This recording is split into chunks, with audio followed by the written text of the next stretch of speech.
తెలియజేస్తున్నాం.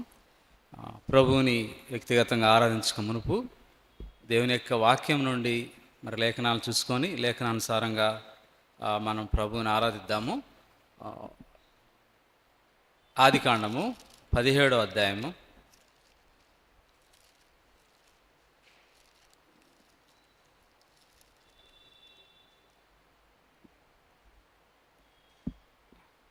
1-2 వచనాలు.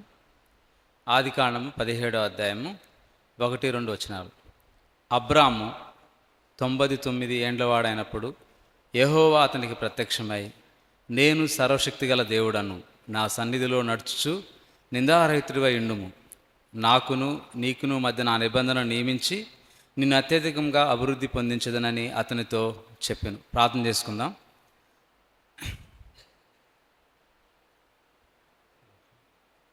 మహాపరిశుద్ధుడైన మా దేవ, ప్రేమ కలిగిన మా తండ్రి, మీకు వందనాలు, స్తోత్రాలు దేవా.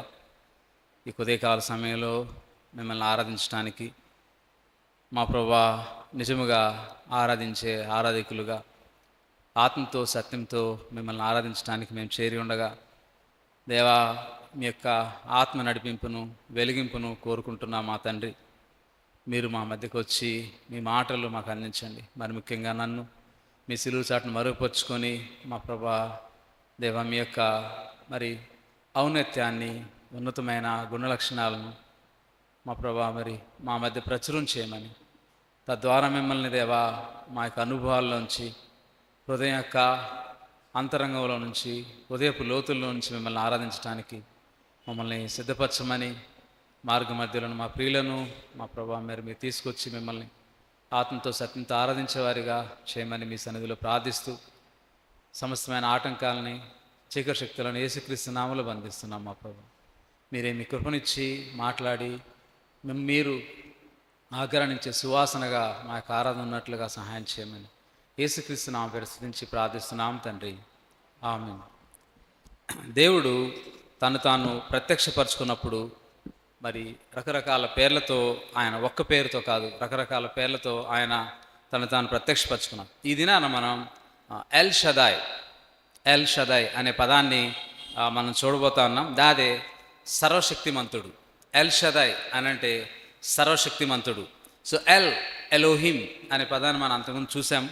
ఎలోహిం అనంటే సర్వశక్తిమంతుడు. షదాయ్ అనంటే మరి రొమ్మును పెట్టుకొని ఆదరించే దేవుడు, సమృద్ధినిచ్చే దేవుడు, నరిష్మెంట్, గాడ్ ఆఫ్ నరిష్మెంట్, సర్వ సమృద్ధి గల దేవుడు, సర్వశక్తుడంతుడైన దేవుడు, సర్వ సమృద్ధి గల దేవుడు అనే ఆ రెండు మాటలు ఈ యొక్క ఎల్ షదాయ్ అనే పదానికి మరి హీబ్రూలో ఉన్న అర్థాలు. సో యేసుక్రీస్తు ప్రభువారు దేవుడు తను తాను ప్రత్యక్షపరచుకున్నప్పుడు ఇక్కడ అబ్రహాముతో ఎల్ షదాయ్ అని చెప్తా ఉన్నా. అంటే అబ్రహాంని మనం చూసినట్లయితే ఆయనకి ఎన్నో రోజుల క్రితం వాగ్దానం ఇచ్చాడు. జనరల్గా వివాహం అయిన తర్వాత పిల్లలు పుట్టడానికి కొంచెం లేట్ అయిపోతే మరి చాలా టెన్షన్ అవుతూ ఉంటుంది. 2 నెలలు అయిపోయిన తర్వాత నుంచి 6 నెలల తర్వాత నుంచి మన టెన్షన్ పెరుగుతూ ఉంటుంది. మరి అబ్రహాం టెన్షన్ ఎంత ఉంటుందో చూడండి. నేను నీకు పిల్లల్ని ఇస్తాను, ఎస్ చెప్పాడు. ఎప్పుడు చెప్పలేదు. దేవుడు 24 సంవత్సరాలు టయాన్ని మెన్షన్ చేయకుండా నేను నీకు కుమారుని ఇవ్వబోతున్నానని చెప్పాడు. 24 సంవత్సరాలు, 24 నెలలకే నువ్వు గొడ్రాలవి, నీకు పిల్లలు పుట్టరు అని చెప్తారు. అదే ఇజ్రాయెల్, మిడిల్ ఈస్ట్లో ఇజ్రాయెల్ సమయంలో ఆ కాలాల్లో ఉన్న 2 ఆచారాలు ఉన్నాయి. ఒకటి, నీకు సంతానం లేకపోతే నువ్వు విడాకులు తీసుకో, వదిలేసేసే. ఆమె అందగత్తె ఎవరు? అబ్రహాం గారి శారా అందగత్తే, కానీ సంతానం లేదు. ఎన్ని రోజులు ఉంచుకుంటారు ఇంట్లో? అత్తగారు ఎన్ని రోజులు ఉంచుకుంటారు ఇంట్లో? మామగారు ఏమంటారు? సో ఒక ఆచారం విడిచిపెట్టడం. రెండో ఆచారం, నీవు బాగా ధనవంతులు అయితే దాసి ద్వారా సంతానాన్ని వృద్ధి చేసుకోవటం. నీవు బాగా ధనవంతులు అయితే మీకు పనివాళ్ళు ఉంటే దాసి ద్వారా సంతానాన్ని వృద్ధి చేసుకోవటం. ఈ 2 ఆచారాలు ప్రస్ఫుటంగా అక్కడ ఉన్నాయి. సో మొదటి దానికి అబ్రహాం ఒప్పుకోలేదు. అబ్రహాం మనసులో అసలు ఆలోచన కలగలేదు. అబ్రహాం మనసులో విడాకులు ఇవ్వాలన్న ఆలోచన లేదు. రెండో దానికి మరి శారాకి దేవుడికి సహాయం చేద్దాము, దేవుడికి ఒక ఆలోచన ఇద్దాము అని ఆమె దేవుడికి సహాయం చేసింది. ఏమని? హాగరు ఉంది, హాగరుతో వెళ్ళి నేను సంతానాన్ని ఏ విధంగా చేసుకోగలనని దేవుడికే సలహా ఇచ్చి మరి చేసింది. సో ఇక్కడ దేవుని యొక్క గుణలక్షణాన్ని మనం చూస్తూ ఉన్నాం. నేను సర్వశక్తి గల దేవుడను 24 సంవత్సరాల తర్వాత మళ్ళా దేవుడు ప్రత్యక్షమే చెప్తాను. ఇది మనం చూసినట్లయితే చాలా అంటే విశ్వాసాన్ని, దేవుడు ఆయనకు విశ్వాసాన్ని ఎంతో పరీక్షిస్తూ వచ్చాడు. ఎలా అంటే మళ్ళా 24 సంవత్సరాల తర్వాత తీవ్రమైన పరీక్షకి అబ్రహాము మరి లోనవటం జరిగింది. అక్కడ తీవ్రమైన పరీక్ష. సో దానికి ముందు 13 ఏళ్ళకి ఇష్మాయేల్ పుట్టాడు. అప్పటికి ఆయన 17వ అధ్యాయం వచ్చేసరికి ఇష్మాయేల్ ఉన్నాడు. భార్య భర్తలు ఇద్దరు ఏమనుకున్నారంటే ఇతనే మన సంతానం, ఇతనే మన సంతానం, హ్యాపీగా ఉన్నారు. మరలా దేవుడు ప్రత్యక్షమై నేను నీకు బిడ్డనివ్వబోతున్నాను, నేను నీకు బిడ్డనివ్వబోతున్నాను అని చెప్పినప్పుడు కొంచెం కలవరపడ్డాడు, ఆలోచించాడు. నా వయసు ఏంటి, కష్టం, ఈ వయసులో పిల్లలు అనేది ఇంపాసిబుల్. సైంటిఫిక్గా శాస్త్రీయంగా ఆలోచిస్తే ఆమె గర్భం ఉడిగిపోయింది, మృతతుల్యం అయిపోయింది, డెడ్. దాన్ని మరలా బ్రతికించడం అనేది అప్పటి వరకు వినలేదు, కష్టం. సో టెక్నాలజీ లేదు. ఈయన మృతతుల్యమైన శరీరాన్ని ఎలా చేయగలడు? ఈయన వయసు ఉడిగిపోయింది. సో ఆ సమయంలో దేవుడు చెప్తా ఉన్నాడు, నేను సర్వశక్తిమంతుడను, నేను నీకు బిడ్డనిస్తాను, నేను సర్వశక్తిమంతుడను. ఆ ప్రాసెస్ ఎలా జరుగుతుంది అనేది ఆయనకి చెప్పలేదు, కానీ నేను సర్వశక్తిమంతుడని మాత్రం చెప్పాడు. సో నా సన్నిధిలో నువ్వు నిందారహితుడివై నిండుము, నీకు నాకు మధ్య ఈ నిబంధన నేను స్థిరపరుస్తున్నాను. కాబట్టి సర్వశక్తిమంతుడు సమయానికి సృష్టికర్త.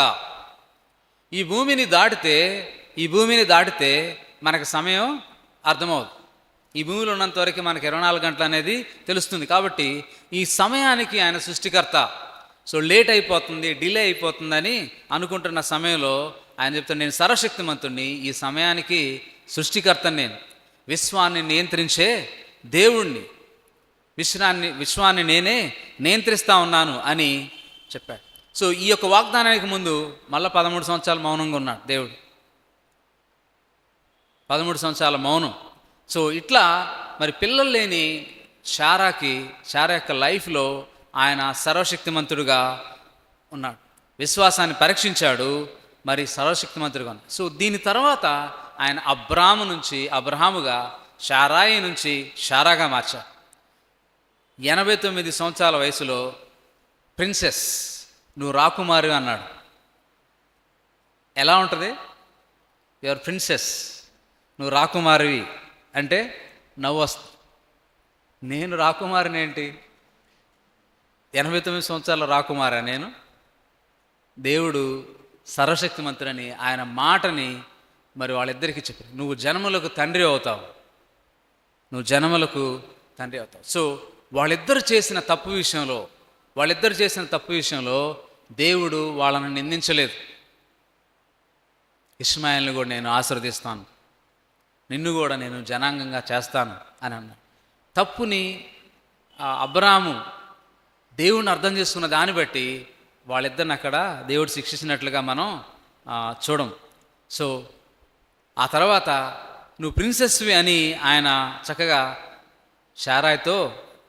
శారాని మార్చింది. సో 0% పాసిబిలిటీ ఉన్న తన జీవితంలో దేవుడు మరి ఆమెని 100%, అంటే దేవుడు తన శక్తిని చొప్పింపజేసి వారి యొక్క శరీరాల్లోకి దాన్ని మార్చి అనిచ్చారు.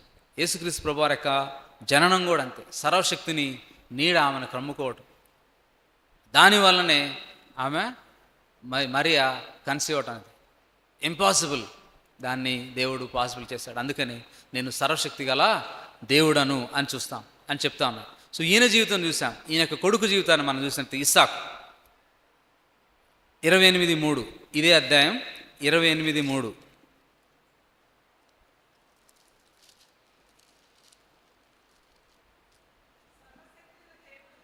సర్వశక్తి గల దేవుడు నిన్ను ఆశీర్వదించి నీవు అనేక జన్మలగునట్లు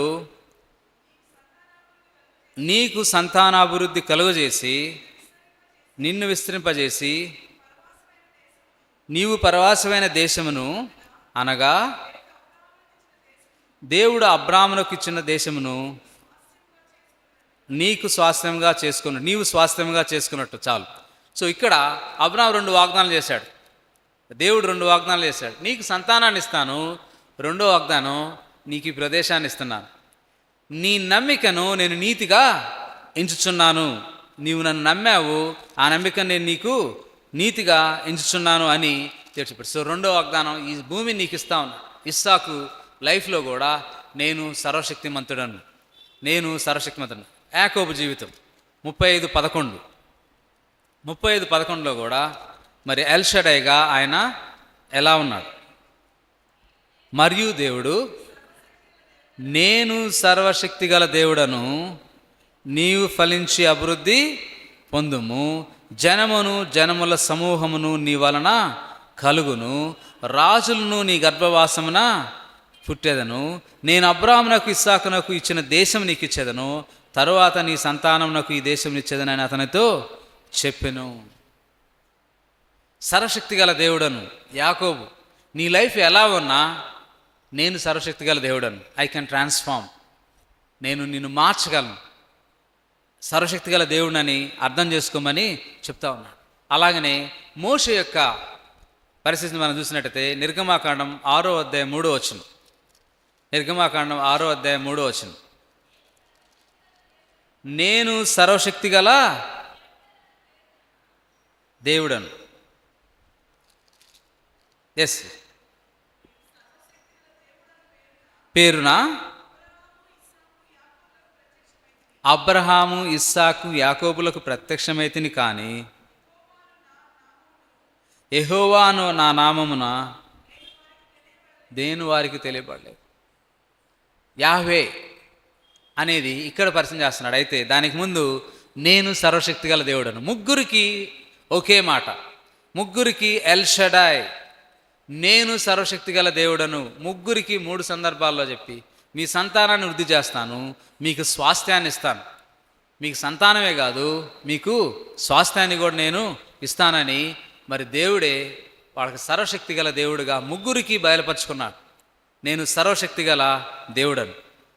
ఇంకా మనం ముందుకెళ్తే రూతు కూడా సర్వశక్తి గల దేవుడిని కొంచెం విసుక్కున్నట్లు నిందించినట్లుగా మనకి కనిపిస్తూ ఉంటుంది. రూతు గ్రంథం 1:20-21 చూద్దామా? రూతు న్యాయాధిపతుల తర్వాత ఉంటుంది. ఒక్క నిమిషం సిస్టర్, అందరూ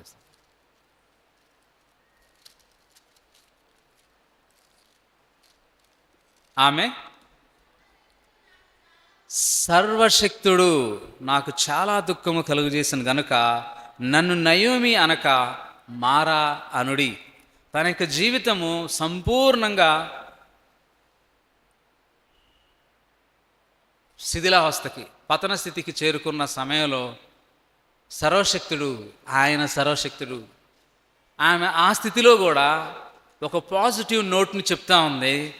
సర్వశక్తుడు ఇది కలుగజేసిను, సర్వశక్తుడు ఎల్ షడాయ్, ఆయనే నాకు ఇది కలుగజేశాడు. అంటే ఆయన శక్తివంతుడు, కానీ నేను మారా, నా జీవితం చేదైపోయింది, నా జీవితం మారాగా మారిపోయింది, కానీ ఆయన మాత్రం సర్వశక్తిమంతుడు.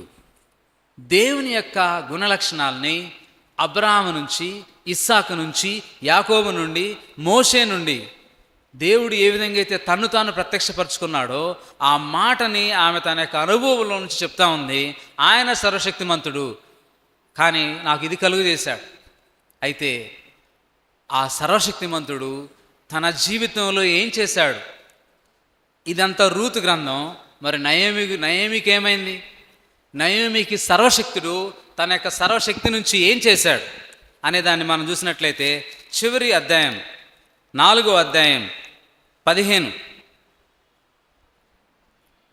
నిన్ను ప్రేమించి 7 కుమారుల కంటే నీకెక్కువగా నున్న నీ కోడలు ఇతని కనెను, ఇతడు నీ ప్రాణము నోదార్చి ముసలితనంన నీకు పోషకుడగుడని నయోమితో చెప్పిరి. అప్పుడు నయోమి ఆ బిడ్డను తీసుకొని కవిటనుంచుకొని వానికి దాదిగా నుండెను.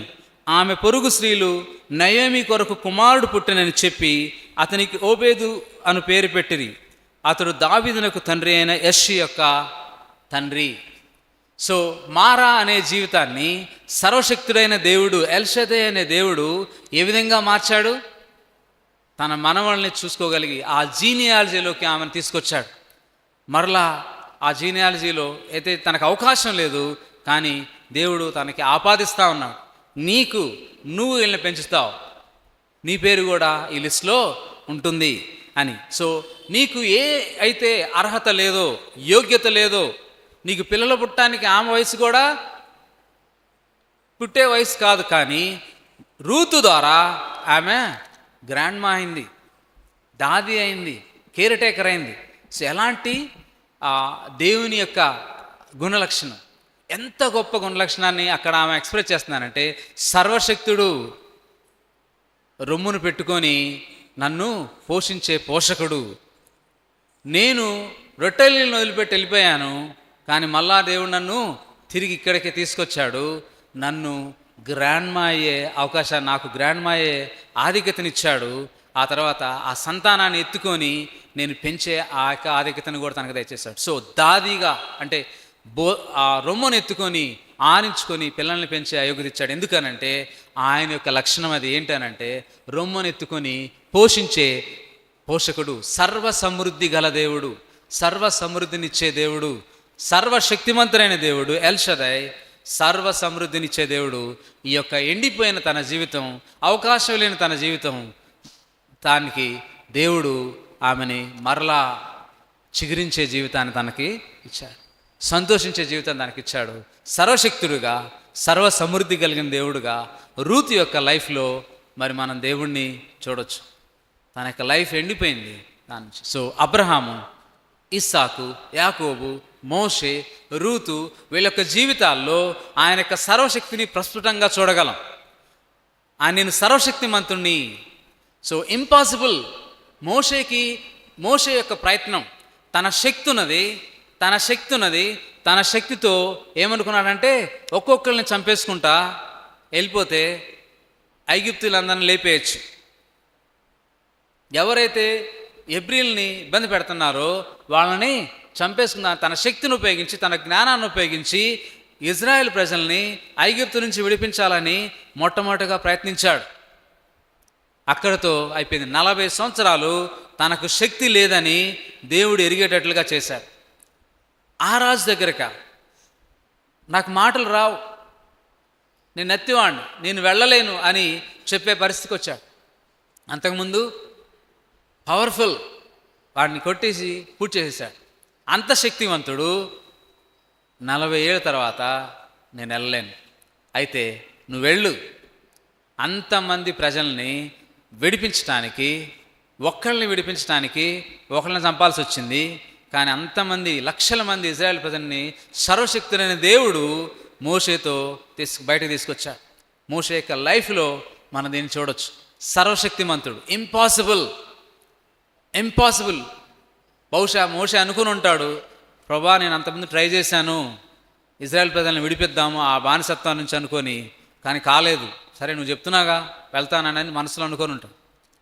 సో సర్వశక్తిమంతుడైన దేవుడు, ఆయన యొక్క శక్తి క్షీణించిపోయినప్పుడు మోషేకి నేను సర్వశక్తి గల దేవుణ్ణి, నువ్వు అది చూస్తావు, అనుభవపూర్వకంగా తెలుసుకుంటావు. ఆ మండుచున్న పొదే తన యొక్క హృదయాన్ని వెలిగించింది, దేవుణ్ణి సర్వశక్తిమంతుడని నమ్మటానికి అవకాశం ఇచ్చింది. సో ఆ విధంగా మోషే యొక్క జీవితంలో దేవుడు సర్వశక్తిమంతుడుగా, ఆ తర్వాత తను నడిచే కొద్దీ సర్వ సమృద్ధి గల దేవుడుగా కూడా మరి వాళ్ళ యొక్క జర్నీలో 40 సంవత్సరాల ప్రయాణంలో వాళ్ళు చూడటం అనేది జరిగింది. సో ఈయన యొక్క లైఫ్లో ఈయన నుంచి మరి నయోమి కూడా ఆయన సర్వశక్తిమంతుడు అని తెలుసుకుంది, సర్వ సమృద్ధి గల దేవుడు అని ఆయనకి నమూనాగా, ప్రతీకగా ఆవిడక్కడ ఉంది. సో బిడ్డల్ని రొమ్మునెత్తుకొని తను మనవరాల్ని పోషించడం చేసింది. So right. ఆ తర్వాత యోబు దగ్గరికి వచ్చినప్పుడు మరి యోబు యొక్క మాటలు, వాళ్ళ యొక్క ఫ్రెండ్స్ యొక్క మాటల్లో కూడా మరి దేవుడు సర్వశక్తిమంతుడే కానీ అని ఆగిపోయారు.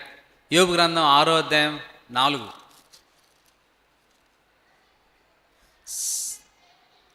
సర్వశక్తుడుగు దేవుని అంబులు నాలో చొచ్చెను.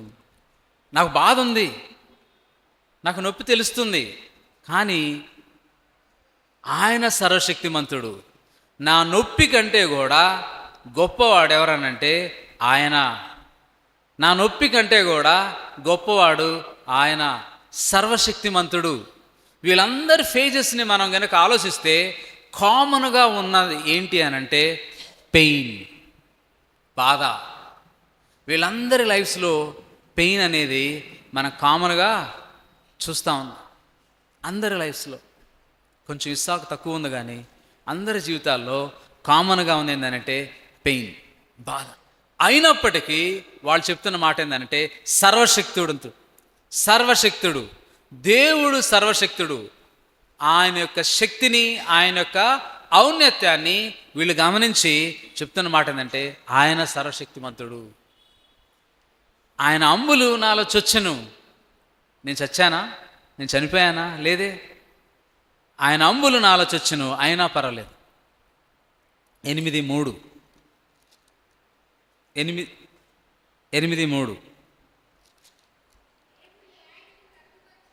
దేవుడు న్యాయ విధిని రద్దుపరచునా, సర్వశక్తుడగు దేవుడు చాలు న్యాయమును రద్దుపరచున. ఆయన అంబులు నాలో దిగిను, నాలో గుచ్చుకొని పోయే. న్యాయం కోసం నేను సర్వశక్తివంతుడి వైపు చూస్తూ ఉన్నాను. ఆయన రద్దు చేస్తాడా? 11:7 ఎల్ షడాయ్, దేవుని గూఢాంశములను నీవు తెలుసుకొనగలవా? సర్వశక్తులకు దేవుని గూర్చి నీకు పరిపూర్ణ జ్ఞానము కలుగునా అని జోఫరు అంటా ఉన్నాడు. ఈయన కూడా దేవుణ్ణి సర్వశక్తుడని అంగీకరిస్తూ ఉన్నాడు. అయితే నీకు లేదు జ్ఞానం, కానీ ఆయన యొక్క సర్వశక్తి ఏ విధంగా తన లైఫ్లో ప్రొజెక్ట్ అయింది, ఏ విధంగా బయలుపరచబడింది అనేదాన్ని మనం మరి వెళ్ళే కొద్ది చూస్తూ ఉంటాం. 22:18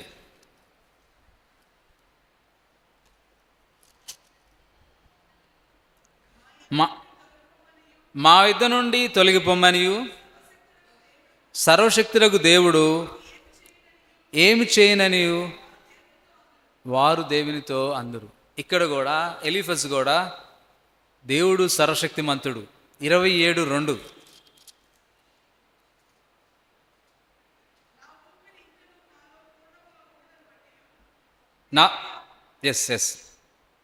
నా ఊపిరి ఇంకను నాలో పూర్ణముగా ఉండుటను బట్టి దేవుని ఆత్మ నా నాసికారంధ్రములలో ఉండుటను బట్టి నా న్యాయమును పోగొట్టిన దేవుని తేమను తోడు నా ప్రాణమును వ్యాకులపరిచిన సర్వశక్తుని తోడు. సో నేనెంత మాత్రం యథార్థతను విడవను. ఎంత పెయిన్ కలిగినా దేవుని యొక్క గుణలక్షణాలని ఎక్కడ కూడా తక్కువ చేసి మాట్లాడలేదు.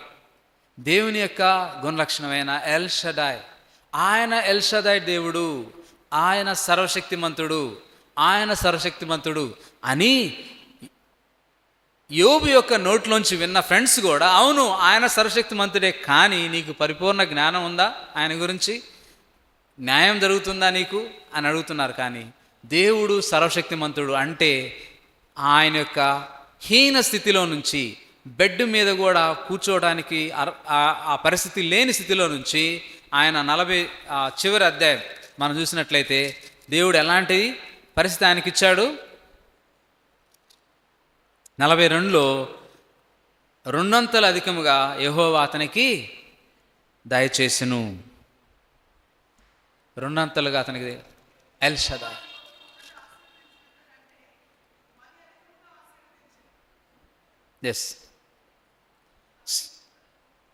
మరి యోబునకు పూర్వం కలిగిన దానికంటే 2 అధికముగా యెహోవా అతనికి దయచేసి 42:10లో 2 ఆయనకి దయచేసిన దేవుడుగా ఉన్నాడు. ఎవరికి సాధ్యం ఇది?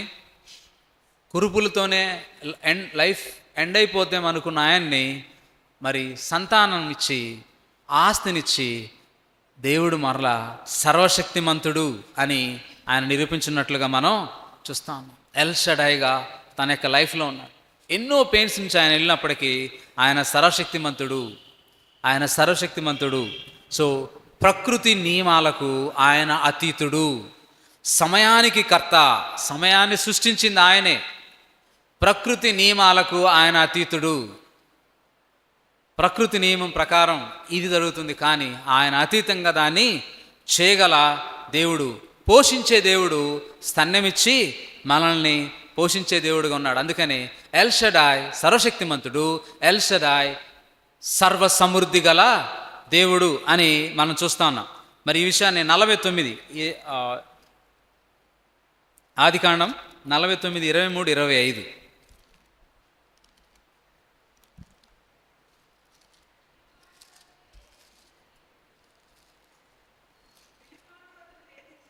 పిలికాండ్రు అతన్ని వేధించిరి.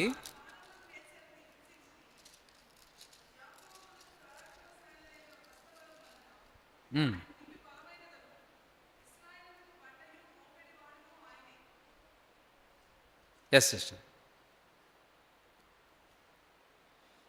49, 25కి వద్దాము. క్రింద దాగి ఉన్న అగాధ జలముల దీవెనలతోనూ స్తనముల దీవెలతోనూ గర్భముల దీవెలతోనూ నిన్ను దీవించు సర్వశక్తుని దీవెన వలన అతని బాహుబలము దిట్టపరచబడును అని మరి యాకోబు బ్లెస్ చేస్తూ ఉన్నాడు. ఎలాంటి దేవుడు మన దేవుడు అని అంటే, రొమ్మున పెట్టుకొని మనల్ని పోషించే దేవుడు. తల్లి ఏ విధంగా అయితే తన పాలతో స్తన్యమిచ్చి తన బిడ్డలను ఎలాగ నరిష్మెంట్ చేస్తుందో, పోషించి పెంచుతుందో, దేవుడు కూడా అలాంటి మాటని ఇక్కడ వాడుతూ ఉన్నాడు. ఎల్ షడాయ్ అనే పదం ఇక్కడ వాడబడింది. సర్వశక్తిమంతుడైనా, స్తన్యమిచ్చి పోషించే దేవుడైనా ఆ మాటే వాడారు. ఎల్ షడాయ్ అనే వాడారు. దేవుడు అలాంటి దేవుడని, సర్వశక్తిని దీవెనల గురించి ఆయన ఇక్కడ మాట్లాడుతూ ఉన్నాడు. ఆ తర్వాత యెషయా గ్రంథం 66వ అధ్యాయం 12వ వచనం చివరి నుంచి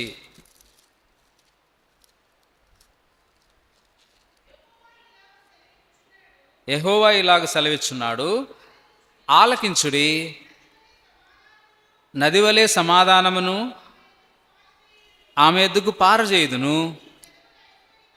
మీరు జనముల ఐశ్వర్యను అనుమించినట్లు ఒడ్డు మీద పొర్లిపారు జల ప్రవాహము వలె మీ యొద్దకు దాని రాజేతును. మీరు చంకన ఎత్తుకొనబడుదురు, మోకాళ్ళ మీద ఆడింపబడుదురు. 13 ఒకని తల్లి వారిని ఆదరించినట్లుగా నేను మిమ్ము ఆదరించెదను, యెరూషలేములోనే మీరు ఆదరింపబడెదరు. సో దేవుడు ఎల్ షడాయ్గా తను ఇక్కడ బయలుపరుచుకుంటా ఉన్నాడు. ఎల్ షడాయ్ ఏం చేస్తాడంటే, మిమ్మల్ని రొమ్మునెత్తుకుంటాడు, మీకు పాలిస్తాడు, మిమ్మల్ని పోషిస్తాడు, మిమ్మల్ని శంఖనెత్తుకుంటాడు, మిమ్మల్ని తిప్పుతాడు, మిమ్మల్ని మోకాళ్ళ మీద పడుకోబెట్టుకుంటాడు, మిమ్మల్ని ఆడిస్తాడు. మరి చాలామందికి మోకాళ్ళ మీద ఆడించిన అనుభవం ఉంది.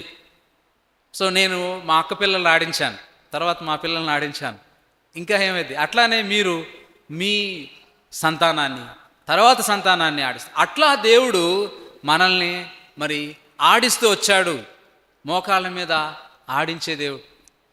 సో పోషకుడుగా, సంరక్షకుడుగా, స్తన్యమిచ్చి పోషే దేవుడు. కానీ ఒకని తల్లి వానిని ఆదరించినట్లు నేను మిమ్మును ఆదరించేదను. ఎల్ షడాయ్ దేవుడు ఆదరించే దేవుడు, సర్వ సమృద్ధిని ఆయన కలుగజేసే దేవుడుగా మనకి ఆయన కనిపిస్తాను. ఇలాంటి దేవుణ్ణి మనం ఆరాధించబద్దులమే ఉన్నాం. సో చాలా ఆప్షన్స్ ఈ ప్రజలందరికీ ఉన్నాయి.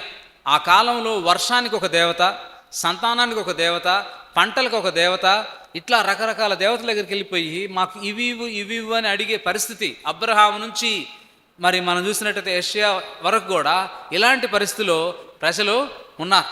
వాళ్ళకి ఇది ఇక్కడ కలుగుతుంది అనగానే నమ్మి వెంటనే అక్కడికి వెళ్ళి అడిగేవాడు. కానీ ఈ ప్రజలు సర్వశక్తుడు అని గ్రహించారు. ఆ తర్వాత ఇజ్రాయేల్ ప్రజల్ని ఈ విధంగా ఆయన మరి తన యొక్క రొమ్ముని ఆనించుకొని పెంచాడు, తన చంకనెత్తుకొని తిప్పాడు, తన కాళ్ళ మీద ఆదరించాడు, తన మోకాళ్ళ పైన ఆదరించాడు.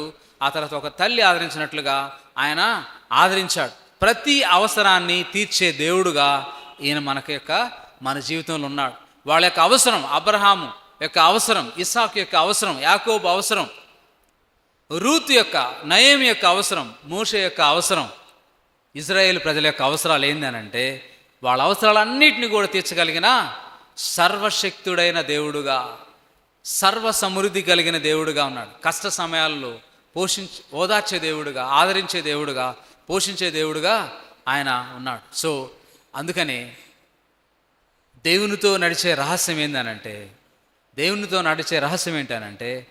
దేవుణ్ణి అర్థం చేసుకోవటం.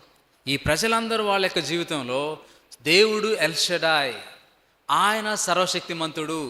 దేవుడు ఎల్ షడాయ్, ఆయన సర్వ సమృద్ధి గల దేవుడు, సర్వ సమృద్ధినిచ్చే దేవుడని మరి ఆయన చేశాడు. సో ఆ విధంగా యేసుక్రీస్తు ప్రభువారినిచ్చి ఆయన ద్వారా ఆయన సారూప్యంలోనికి మనల్ని మార్చాలని ఆయన కోరుకున్నాడు. ఆయన పోలికలోకి మనల్ని తీసుకొచ్చాడు. ఇలాంటి దేవుణ్ణి మనం ఆరాధిద్దాం.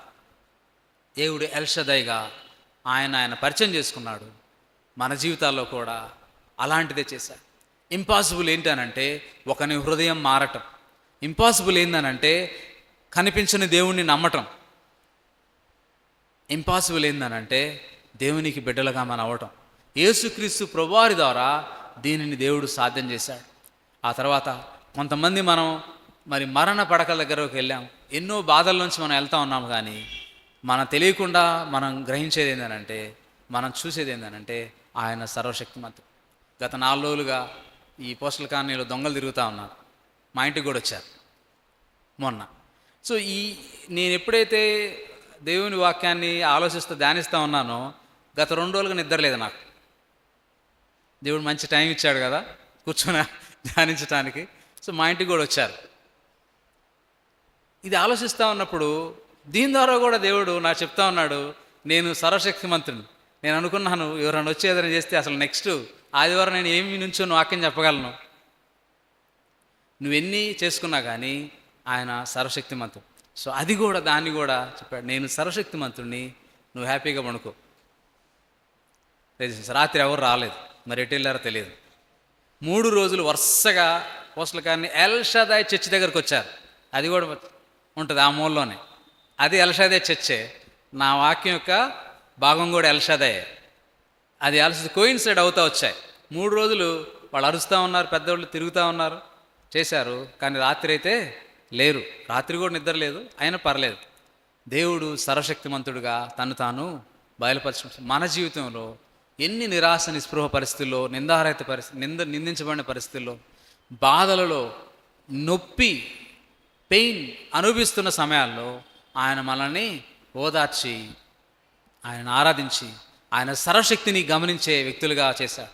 సో అనుభవాల్లోంచి నయోమి లాంటి అనుభవం మన జీవితంలో ఉండొచ్చు, అబ్రహాం లాంటి అనుభవం మన జీవితంలో ఉండొచ్చు, యాకోబు లాంటి అనుభవాలు మన జీవితంలో ఉండొచ్చు, మోషే లాంటి అనుభవం స్వశక్తితో చేద్దామని వెళ్ళిపోయి చివరికి దేవుని యొక్క సర్వశక్తిని తెలుసుకొని, మరి నువ్వు సర్వశక్తిమంతుడు, నేను ఏ పరిస్థితిలో ఉన్నా, నాకెంత అంబులు నా శరీరంలో గుచ్చుకొని పోయినా, ఎంత బాధ ఉన్నప్పటికీ నీవు సర్వశక్తిమంతుడు ప్రభువా అని చెప్పగలిగే ఆ అనుభవం, చెప్పగలిగే ఆ ధైర్యం, చెప్పగలిగే అలాంటి మనసు దేవుడు నీకు నాకు కూడా చాలా మన యొక్క జీవితంలో ఇచ్చుంటాడు. కాబట్టి ఆ అనుభవాలను బట్టి ప్రభువా నువ్వు సర్వశక్తిమంతుడవు, నువ్వు ఎల్ షదాయ్ దేవుడవు, నీవు నన్ను పోషించావు, సన్నమిచ్చావు, చంకనెత్తుకున్నావు, మోకాళ్ళ మీద నన్ను ఆడించావు, నన్ను ఆదరించావు, ఒకని తల్లి ఆదరించినట్టుగా నన్ను ఆదరించావు, పాలిచ్చి పోషించినట్లుగా నన్ను పోషించావు, నాకు సమృద్ధినిచ్చావు అని దేవుణ్ణి మనం ఆరాధించబద్దులమైనాము. అదే మరి భగత్ సింగ్ గారి యొక్క జీవితంలో కూడా ఆయన కాన్వకేషన్స్ పెట్టినప్పుడు మరి ఎక్కడి నుంచి ప్రొవిజన్స్ వచ్చాయి? ఎక్కడి నుంచి వచ్చాయి? సర్వశక్తుడైన దేవుడు, సర్వ సమృద్ధి కలిగిన దేవుడు మరి వాటిని తీసుకొచ్చి ఇచ్చా. ఆయన భగత్ సింగ్ గారిని అడిగినప్పుడు, అయ్యా అసలు ఇన్ని లారీలు వచ్చి అన్నీ అన్లోడ్ చేసి మీటి కాన్వకేషన్లు వెళ్ళిపోతూ ఉన్నాయి, అసలు ఏంటి రహస్యం అని అంటే ఆయన చూపించాడు, ఇదిగో మోకాళ్ళు. సర్వశక్తుడు, పోషించగలడు.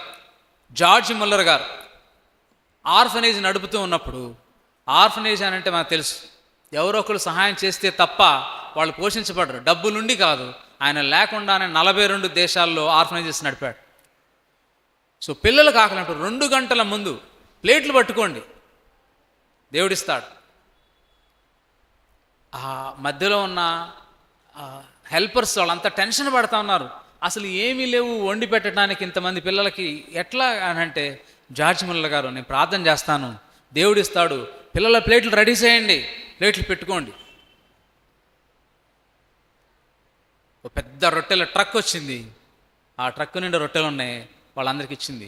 మిల్క్ వ్యాన్ వచ్చింది, ఆ మిల్క్ డ్రైవర్ వ్యాన్ అడిగితే అంటాడు, నా మిల్క్ వ్యాను ఇక్కడ నుంచి కదలట్లేదండి, నా మిల్క్ వ్యాన్ ఇక్కడ నుంచి కదలట్లేదు, నేను ఎంత ట్రై చేసినా ముందుకు వెళ్ళట్లేదండి, ఆ మిల్క్ పాడైపెట్టున్నాయి, తీసేసుకోండి. పిల్లలకి రొట్టెలు, మిల్క్ ఆ రోజు కావాల్సిన అన్ని ఇచ్చాడు దేవుడు. సర్వ సమృద్ధి గల దేవుడు నా జీవితంలో కూడా ఆ సమృద్ధిని ఇచ్చాడు. దానిని బట్టి దేవుని ఆరాధన. సర్వశక్తిమంతుడు, సర్వసముద్రైన దేవుడు, హీ ఈజ్ ఎల్ షడాయ్. ఆరాధిద్దామా? మన కళ్ళు మూసుకొని ఒకసారి మనం ఎల్ షడాయ్ దేవుణ్ణి జ్ఞాపకం చేసుకుందాం.